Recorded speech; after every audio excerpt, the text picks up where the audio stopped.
Well, I'm excited. I get the privilege of opening us at the experience. Actually, about 4 or 5 years ago, I was in your seat, and I was here as an attendee, and so kind of a highlight for me to be on this end and seeing the journey, and I'll even share a little bit about that tonight as we go. I'll tell you a little story about some background here. When I grew up as a kid, I used to do a fair amount of motorcycle riding. I just sort of grew up with it. In fact, my dad used to actually race motocross. And so some of my very first memories as a child were going to these dirt tracks and small little things, nothing big time, but these dirt tracks on the weekend and sort of sitting in the dirt trying to find my dad as he'd come around the corner kind of thing and figuring out which one was him and what place he was in and all those kinds of things. And I just absolutely loved it. Ton of fun. Great experience doing it. And then, of course, we had just bikes in the garage. My dad always seemed to have 3 or 4 dirt bikes laying around, sitting around, and we would go out with it. Up until actually a couple of years ago, he actually drove a street bike exclusively. And so it was kind of a part of our culture and our family. In fact, I actually broke this elbow when I was a kid on a dirt bike. And that's kind of another way of saying I wasn't very good, right? But it sounds cooler to say I broke my elbow dirt biking because it wasn't that great of a story. But I broke it and just did a lot of this. And then I got a little bit out of it. But around my teens, this is like the mid-'80s. Some of you might remember this. All of a sudden, there came this brand new fad. And that fad was ATVing, three-wheel ATVing. You guys remember that?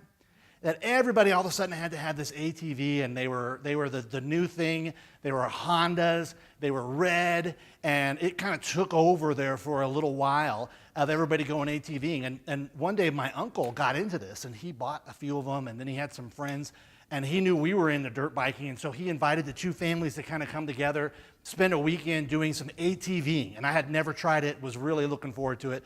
So we get everybody together, get all the bikes together, just about ready to launch, and my uncle turns to me and he says, now, hey, you know how when you're on like a dirt bike and you get going a little sideways and a little out of control and maybe too fast, and I go, yeah. He goes, well, you know how when you do that, you just sort of stick out your leg around a corner and you use your foot on the two-wheeler to sort of steady yourself and to keep yourself on the bike?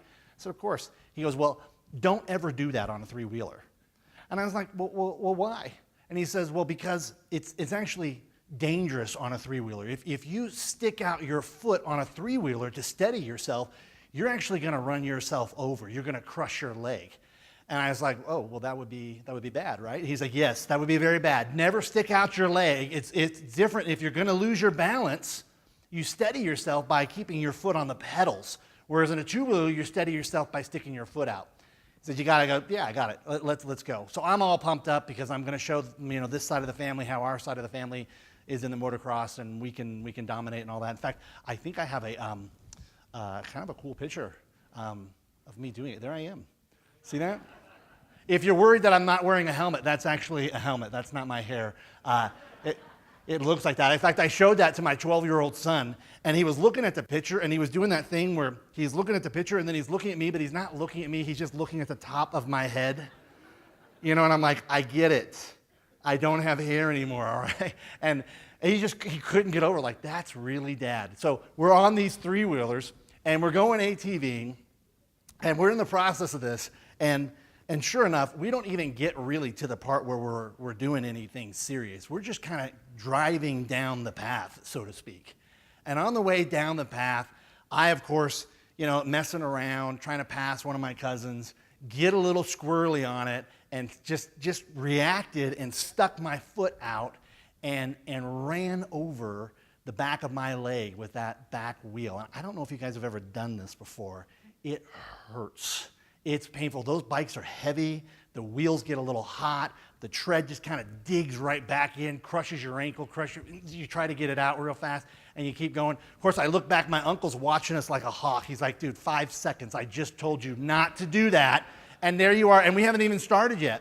And I said, all right, I got it. I know what I'm doing. So sure enough, we get out there for the day, and would you believe, the entire day, I never could figure this out.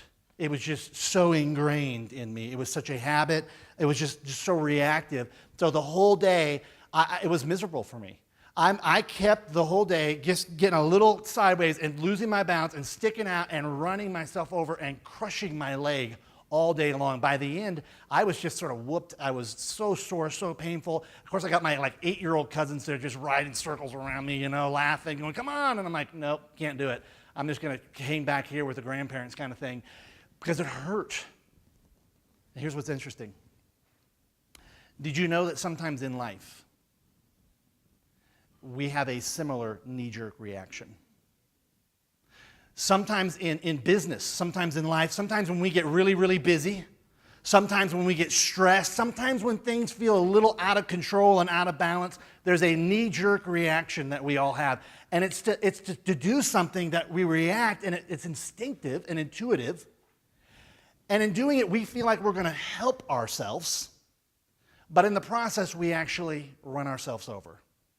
We make a decision that seemingly is the right decision at the time, but in doing so, we actually make a decision that puts us backwards, that actually crushes our life, crushes our marriage, crushes our business. And we're not doing it on purpose. It's just so ingrained that this is how we do things. This is how we make decisions. Sometimes when we're stressed, we're out of control. Sometimes you're in an environment of fear. There's difficult circumstances. All of us have a tendency to go out and just react and try to help ourselves, and in the process, run ourselves over.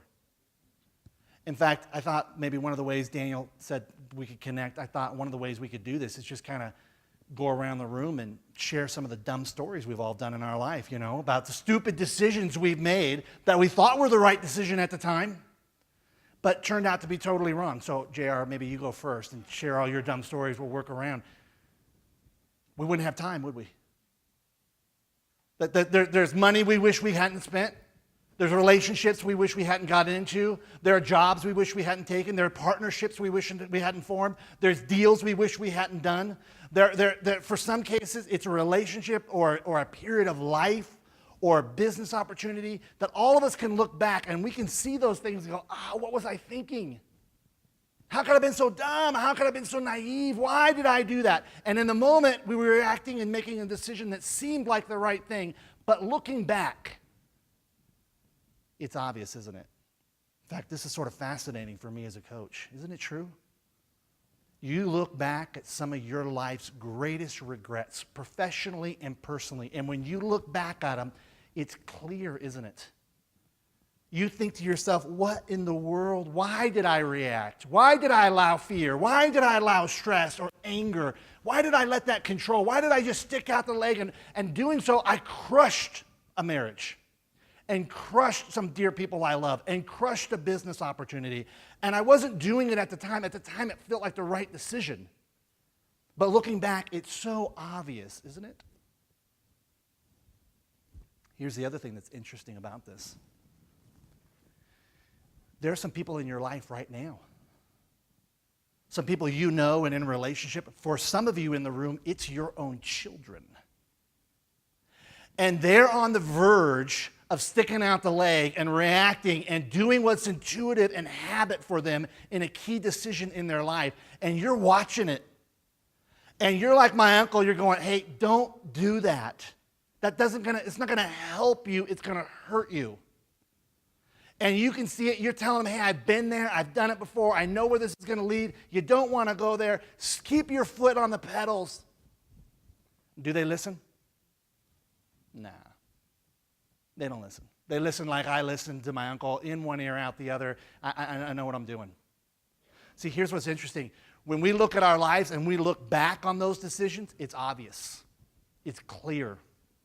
And then we can look to our left and our right and the people that we're in relationship with, and we can see what they're doing, and it's obvious, isn't it? But here's the question. And I think for many of us in the room, as we kind of ease our way into this, it just might be the question to kind of launch with.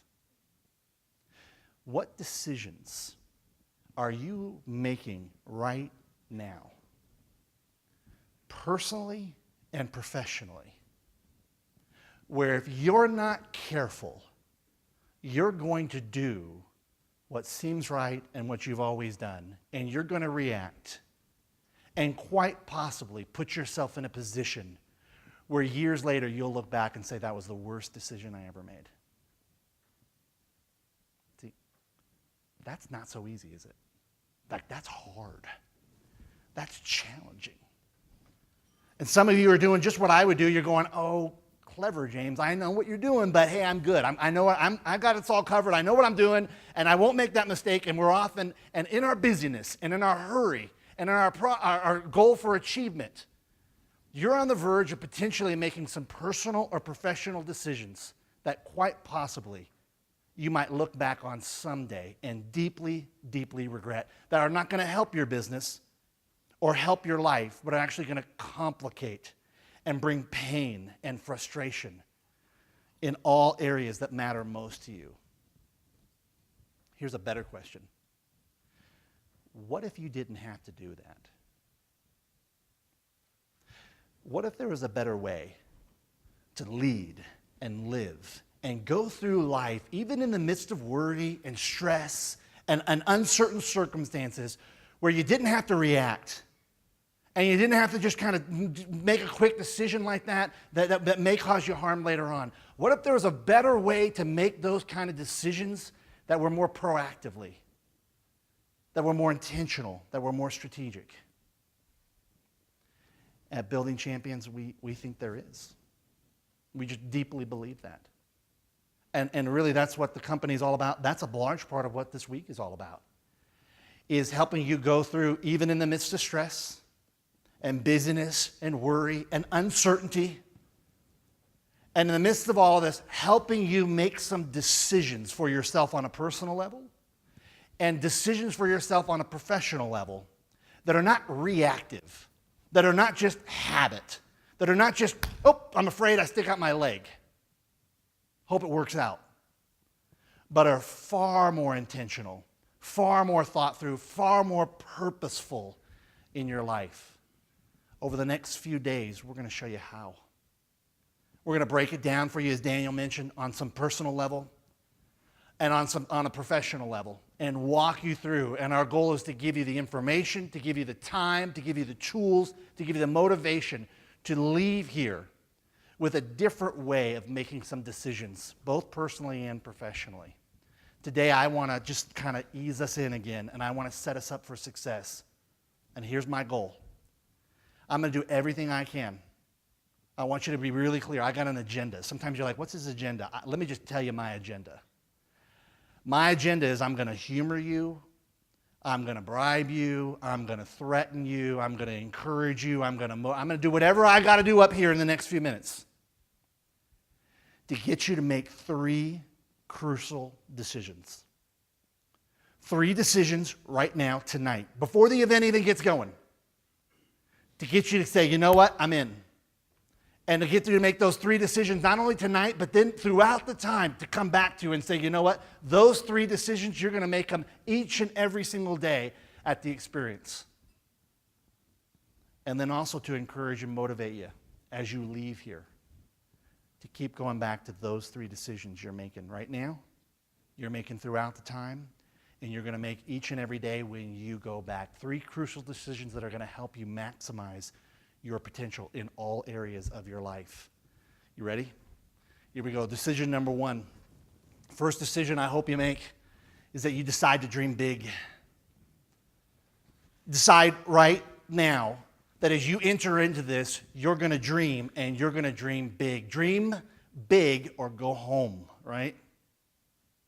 Do you know who has the best dreams for your business? You do. Do you know who has the best dreams for your life? You do. Do you know who has the best dreams for the people that you love and care for the most? You. Our goal is that some of you make some decisions and some dreams that are so big, you literally leave here and change history. That you would make some decisions that just have a massive impact on not only you, but the people you're around, that would be so profound and so huge that it would change the course of not only your direction of life, but others who follow you. And when I say history, we think of people as, old and boring and these massive, huge figures that are larger than life. And that's not history at all. History is just a collection of stories of ordinary men and women. Now, they get to a spot where some of these people are amazing, but they didn't start there. They started there where you're starting and where I start. Ordinary men and women who made a decision to have a big dream. Do you know how old Martin Luther King Jr. was when he became the most famous leader of the bus boycott? 26 years old.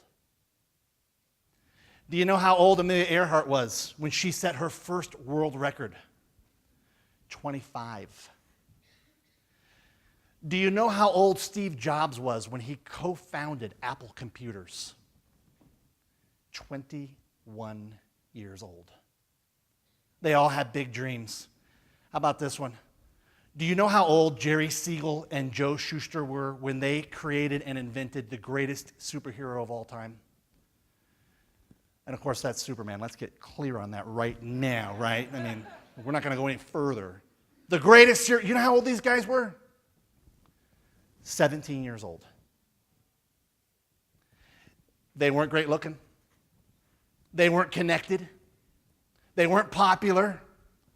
They had no money. In fact, they were on the verge of the Great Depression, one of the worst economic periods in our country's history. They were just two teenagers, two friends with one decision, and that was dream, and dream big. See, all these people, we look at and we go, oh, they're amazing, they're amazing. Well, they started where you're starting. The difference between some of them and some of us is they pushed in and said, you know what? Let's create a dream that's really, really big. What dreams do you have? What dreams do you got for your life? And dreams that you have for your business? See, most of us start with big dreams and great dreams. And we walk out the door and we go into life and we get into the real world, and the real world kicks us around and punches us around a little bit, and life just sort of happens a little bit, and all of a sudden over time our big dreams go down and down and down and down. And pretty soon we don't have any big dreams anymore. We have average dreams. We have mediocre dreams. But let me tell you something about average and mediocre dreams. They suck. They do. They suck because they're uninspiring, unmotivating, and none of them help us reach our potential. And many of us go through life sleepwalking and unmotivated and uninspired, and understand that there's something out there that we're missing, that we're created for something and longing to make a difference, but we've lost all of our ability to dream. And Building Champions Experience is all about helping you get there, helping you dream big. So let me tell you a little bit about Alex. Alex is a young girl. By the time she was 1, she was diagnosed with cancer. Her whole life, all she ever knew was surgery, sickness, chemotherapy. When Alex was 4 years old, she heard an expression, and the expression was, when life hands you lemons, make lemonade out of them. She's 4, and she got a kick out of that. So one day she goes to her parents and she says, you know what? I want to set up a lemonade stand in the front yard. They say, what do you want a lemonade stand? Because I want to earn some money. She says, what do you want to earn money? We'll buy you. What do you want? What do you need in a lemonade stand? She says, no, I don't want to buy anything. I want to put a lemonade stand in the front yard because I want to raise some money, and I want to give it to doctors, and I want to give it to them to go help find a cure for cancer. So the next day, they had to put up a lemonade stand. They call it Alex's lemonade stand. And on that day, she raised $2,000, and she gave it to doctors for cancer research. But it didn't end there. Some other people found out about it. And after a while, some more of Alex's lemonade stands popped up. They started popping up all over the place. All of them had the same name, Alex's lemonade stands. And eventually, they ended up raising over $200,000 for cancer research. Alex's dream got bigger. She said, you know what I think we could do? I think we could sell lemonade, and I think we could raise $1 million. I said, no, honey, that's a lot of money. We can do it. I want to put it up. I want to raise $1 million. No. Yes, we can do it. We can do it. Finally, they said, okay, on June 4th, 2004, Alex's lemonade stands began popping up in almost every single state around the country, hundreds of them, thousands of them. And they did it. A few years later, when Alex was 8 years old, her sickness came back. And she passed away. And yet, hours before her passing, some of her last words were, "Mommy and Daddy, I want to do the lemonade stand again. I think we can raise $5 million. And a year later, they did it. See, you thought your dream was too big, didn't you? It's not. You thought your dream was impossible. It's possible. See, what happens is we start thinking about our dream, whether it's on a business, or it's a financial, or it's a health, or it's a personal, whatever it is. And immediately we're bombarded because we're smart and we're intellectual and we're rational adults, and we're bombarded with obstacles. A million reasons why it can't happen, why it won't happen, why you're being silly, why you're being dumb. No, no, no, can't. And we allow all of those to overshadow our dreams. But people, this is men and women, ordinary men and women, selling lemons, sugar, and water. And as of today, they've raised over $60 million and funded over 300, fully funded over 300 cancer research projects in over 78 different institutions across the country. What's your dream? Is it big? See, we're going to give you time, as Daniel mentioned. We're going to walk you through life planning. We're going to give you the space and the tools for you to go out tomorrow and create a vision for your life and a vision for each of the key areas of your life, and to think about that and to reflect on that and to organize it. And then we're going to come back the next day and we're going to give you some time and space to work on your vision for your business and to create and cast a compelling, dynamic business vision that inspires you and your people to get after it. Here's my advice. Dream big. Dream really big. Don't settle for ordinary dreams or average dreams. Don't settle for things that just, here's a couple tips and I got a nugget here. I mean, you can do that anywhere. That's not what this is about. This is about unplugging and put you in a different environment where you start to say, you know what? What do I want my marriage to look like? Don't just ask for a little bit of a better marriage. Make it a great marriage. If it's with your kids, don't just want to be a little bit of a better parent. Be the best parent. And teach your children to dream big dreams. If it's with your business, don't just grow a little, double, triple. Why not? Some of you have the capability and the potential to do it. Some of you are more than willing and more than able. Dream big dreams. If you're going to go hire some people, don't hire some employees. Hire the best employees. Train them to be the absolute best. Equip them to be the absolute best. Create the best culture you can possibly create in your companies. And go out and dream big dreams. Too many of our dreams are boring. Too many of our visions are uninspiring. Over the next few days, I hope you blow the lids off of some things. I hope you don't get trapped in, and there'll be the voices, there'll be all that stuff coming, that you can push those aside and say, you know what, let me stay focused. What do I want my life to look like? Too often we are in victim mode. And I get it, there's challenges, I've got them, you got them, there's obstacles. It's not necessarily easy, don't hear me saying that. But too often we go into the no before we've even processed what's the dream and what do we really want it to look like. First decision I hope you make here. And I hope you make it each and every single day along the way. And I hope you continue to make it when you leave here and in the next months of October and November and January and February, that you continue to say, you know what, I'm dreaming really big. Second thing I hope you do is I hope you decide to work hard. Make a decision. I said it, right? Work hard. We don't like it. It's not fun. It's not touchy-feely. It doesn't sell. It doesn't cause everybody to clap. You don't kind of go, oh, that warm and fuzzy, great. I just learned I got to work hard. Thank you. None of us feel like that. And yet, it's true, isn't it? Make a decision to work hard, to roll up your sleeves. And if you're going to dream big, that you're going to dive in and you're going to work really hard for those dreams. See, the truth is, even though we all know it, it's not profound. You would be surprised, maybe not, that a lot of people don't do it, do they?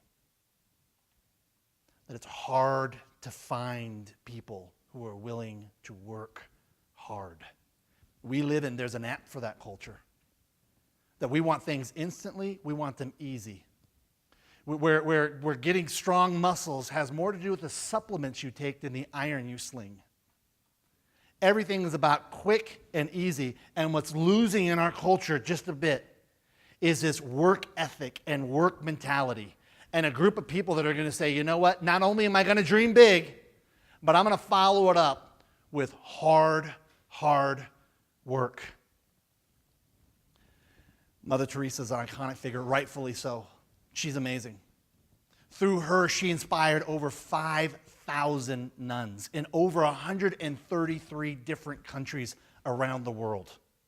She's helped raise millions of dollars. She's helped start 600 different orphanages. Here's the question. How? Come on.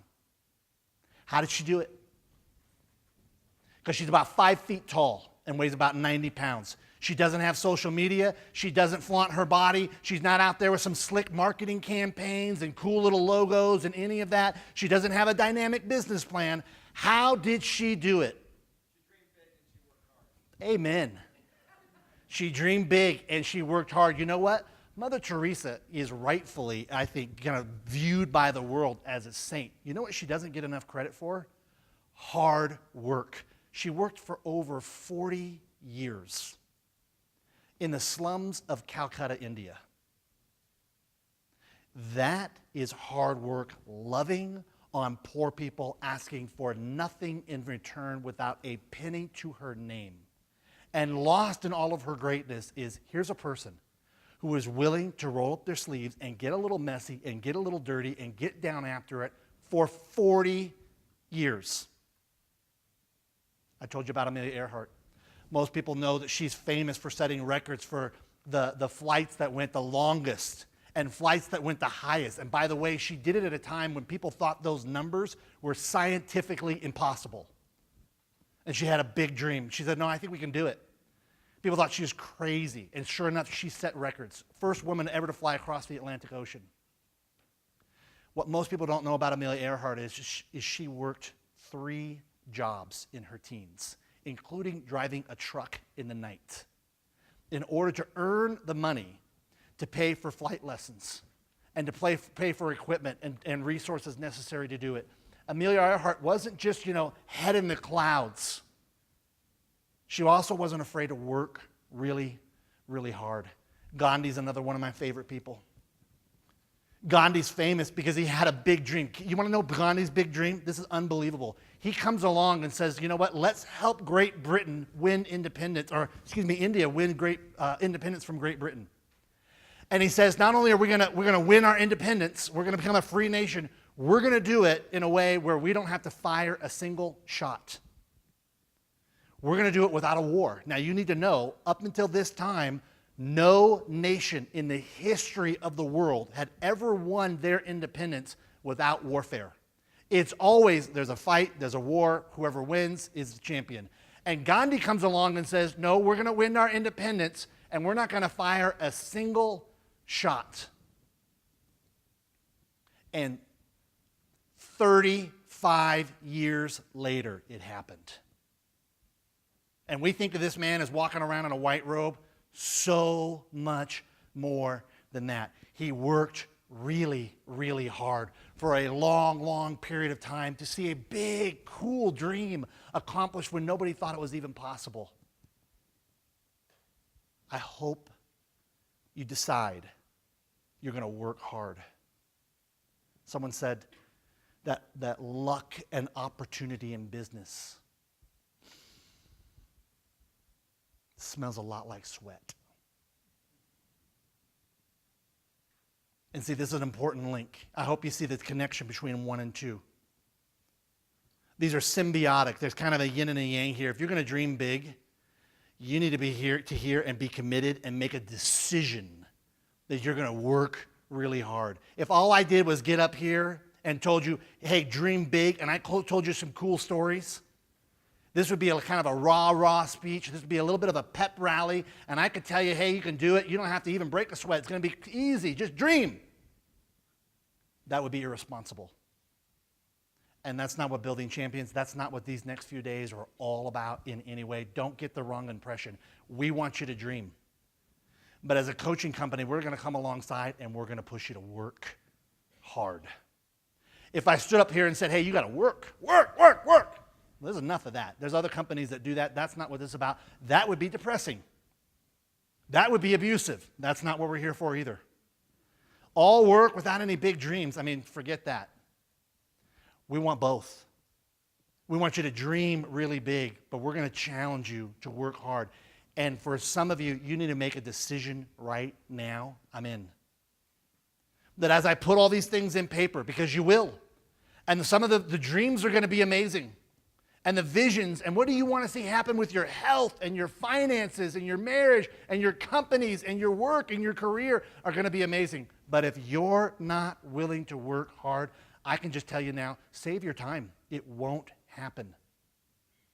You've got to be willing to make this decision to engage and to work hard. And when I say work hard, be clear, working hard doesn't always just mean staying a couple hours extra. For some of you, it might. For most of you, my guess is, your working hard is working smarter.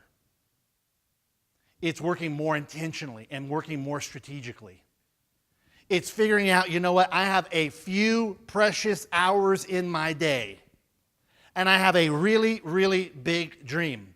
But I'm not going to go after the really big dream and just basically sabotage everything that's really important to me. See, now that's hard work. If I just said stay 2 hours, that's not unique. That's not even really that difficult. For most of us, that's easy. Hard work is going, you know what? I'm going to accomplish a big dream and I'm going to do it in the same time, maybe even less time than I'm doing it right now. That's hard because it requires change. And change is difficult. And it requires changing routine and changing our habits and stop doing things that are just reactive and sticking out the leg and thinking that something different's going to happen. That's really, really challenging, and it's hard work.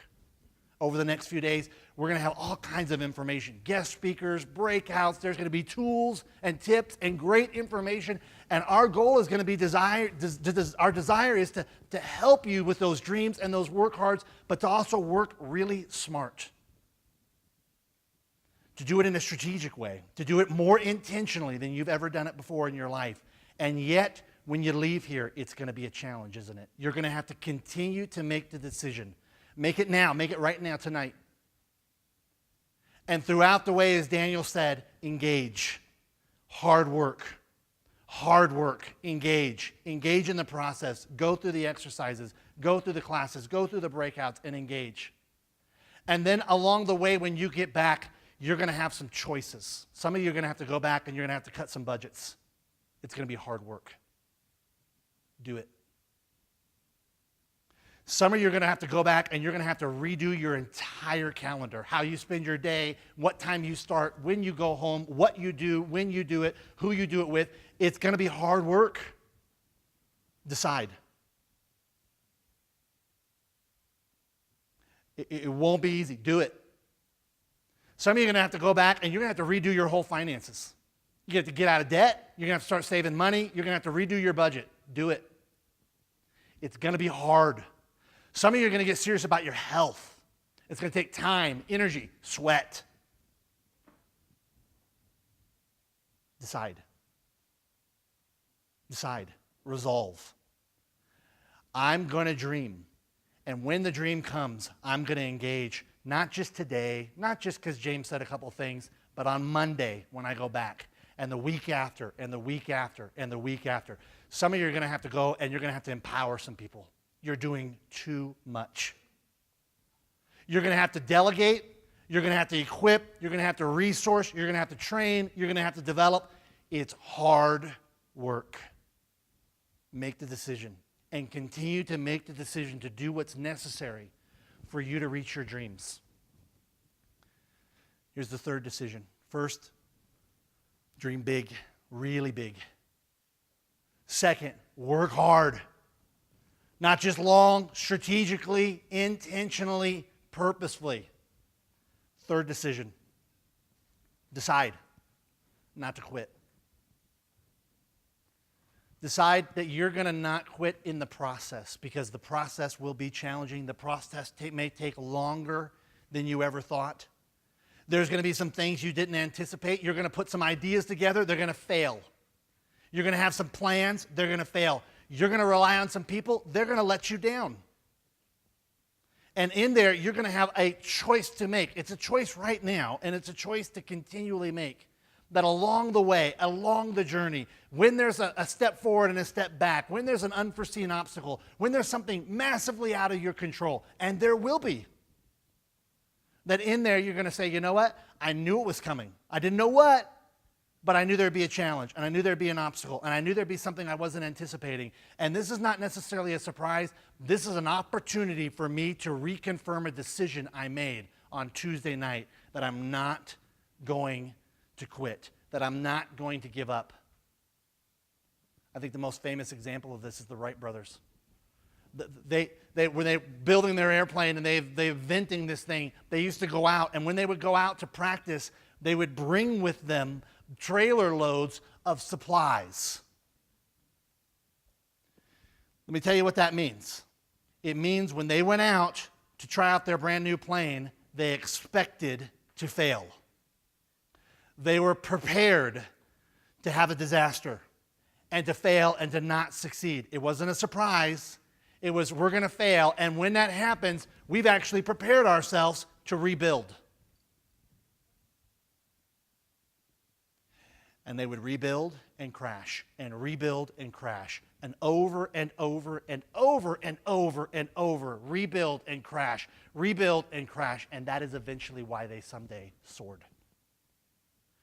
And so will you, if you stay with it. In fact, part of that is going to be the process.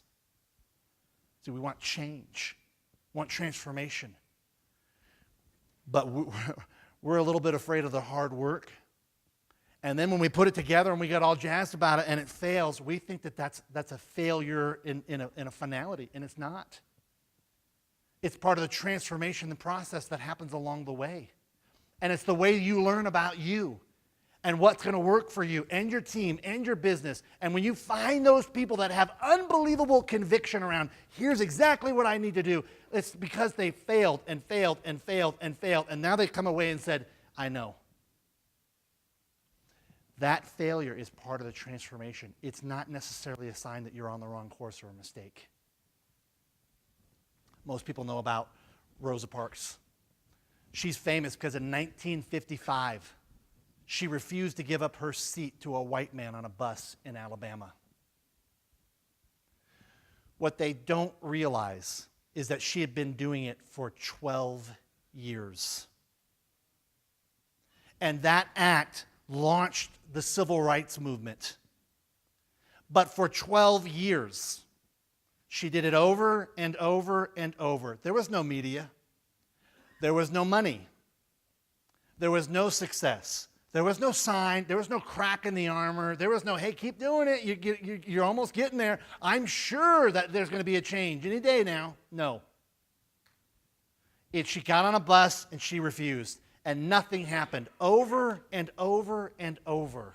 And she refused to quit. In fact, when the civil rights movement launched in 1955, it would be another decade before a black man was allowed to vote in this country. Aren't you glad some people didn't quit?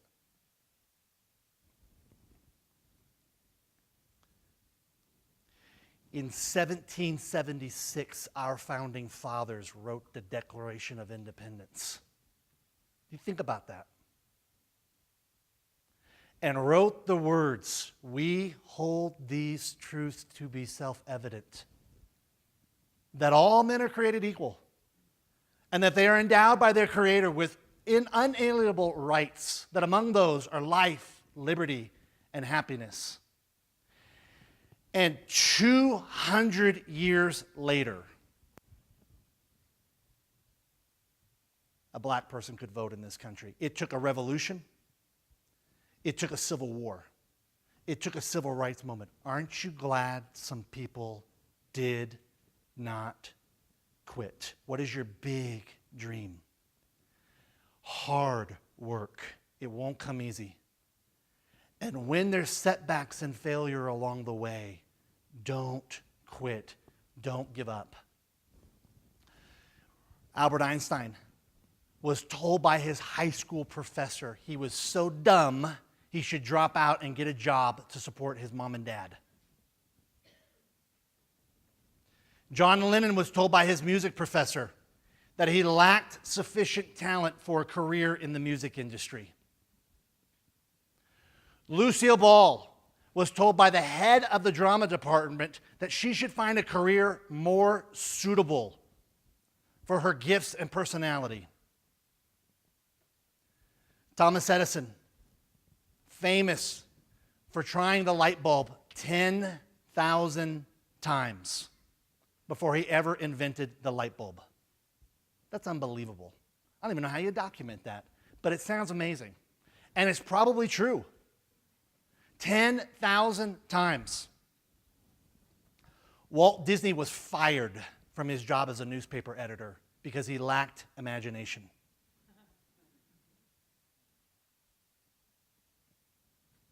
Babe Ruth, arguably the greatest iconic baseball player of all time. Little known fact that for years, decades, he held the record for the Major League Baseball player with the most career strikeouts.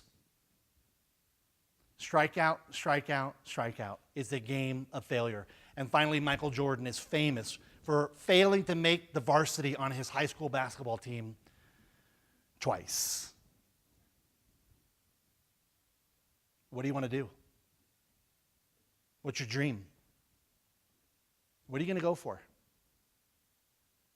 What do you want to see happen in your life and in your business? You will hit obstacles. It will take hard work. It will take time. Decide.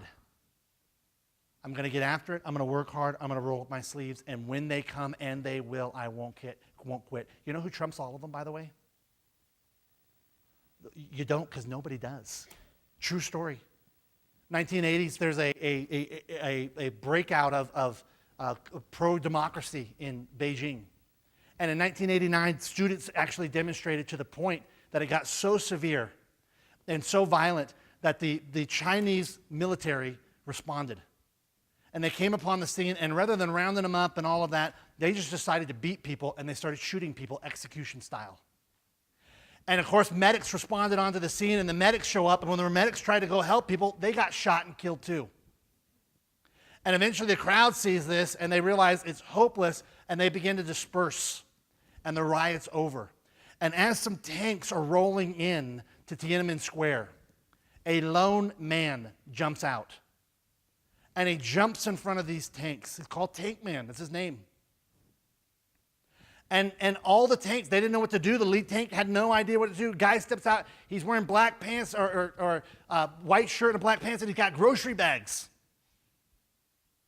And the tank just stops, and the guy stands there. Some of you remember this. And so the tank turns. And it turns to his right, and the man jumps over. And he slides in front of the tank. Tank turns back to the middle. Guy slides over. Tank turns over to the left. Guy slides over. Eventually, you got to YouTube this thing. The guy climbs on top of the tank. It's unbelievable. To this day, nobody knows who he is. We don't even know his name. But he made a message, and it was clear. We will not quit. A Harvard professor of history was trying to summarize this. And he said, you can't. Because when he did this, the whole world saw it. And the whole world saw it. And in effect, he said, this young man changed history by his refusal to give in, and his refusal to be bullied, and refusal to be intimidated, and refusal to back down, and refusal to give up. Decide. And this is the best part about it. When you make these decisions to dream big and to work hard and to not give up, you actually begin to make some decisions that go far, far beyond you. And far, far beyond just your world, and begin to impact people in places and in times that you cannot even begin to fathom. I want to tell you more about it, but rather than actually just tell you, I want you to watch it. So check this out. 1980, there was a young police motorcycle cop named Frank Shankwitz. And Frank, just in his early 20s, hears about a boy named Chris just diagnosed with leukemia. Frank gets this idea, you know what if we did something kind of special for him? Because he heard about the boy Chris, and Chris had always wanted to be a cop. Dream was to be a policeman. So Frank says, you know what, let's kind of create this little day and let him see the motorcycle and all that. And the two of them get together, and they have this amazing day, and he shows them a police car, and he actually buys them a toy motorcycle and lets them see his bike, lets them sit on it, kind of rev it up a little bit. It's just an unbelievable day. Shortly thereafter, Chris falls into a coma. Frank hears about it and goes to the hospital. On his way to the hospital, he buys him some little motorcycle wings. And as he's leaning over Chris in the coma, pinning the motorcycle wings on him, Chris wakes up. True story. And he looks up at him and he smiles. And he goes back into his coma. Shortly thereafter, Chris died. And on the way back from the funeral, Frank turns to his partner and he says, you know, we're just a couple of cops. But that young boy had such a sad life, and for just one day, we were able to make him smile and make him happy. And his partner says, yeah, that was cool. And Frank says, you know what? We should do that for other sick kids. And that's how the Make-A-Wish Foundation was formed. And today, that dream that started with two young cops helping young sick Chris has grown and grown and grown to the point that 30 years later, there have been over 300,000 Make-A-Wish wishes come true. There are 47 different Make-A-Wish chapters in over 100 countries, I think. There's different chapters. It's unbelievable. It's grown and gotten bigger and bigger and bigger and had a phenomenal impact. And as great as the 300,000 is, this is where the story gets personal. Because a few years ago, my daughter Kaylee was one of them. And that's where Frank's dream impacts mine. And here's what I want you to hear. Don't miss it. It's absolutely huge. You have no idea what hangs in the balance of your decision to dream big and work hard and not quit. You don't know.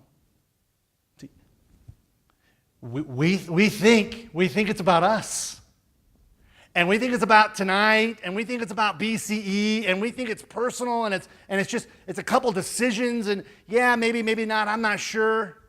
And what we forget and what we so easily lose sight of is that your decisions and my decisions to dream and to work hard and to not quit have the potential to grow and grow and someday reach a level and reach an impact that impacts people you'll never meet and you'll never know and they'll never know you, and yet you, through you and your life and your offspring and your children and through your business and your employees and your companies, you have the potential to impact so many more people.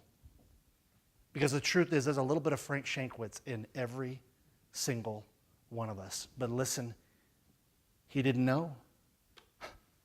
None of them knew Martin Luther King Jr. didn't know. But Rosa Parks didn't know. Steve Jobs didn't know. And Frank Shank, how could he have known? He's a cop. He's just driving with his buddy saying, hey, wouldn't this be great? He didn't know. And in the same way, in the exact same way, you and I don't know. We have no idea what hangs in the balance of your decision to go through these next few days and decide to dream and to work and not to quit.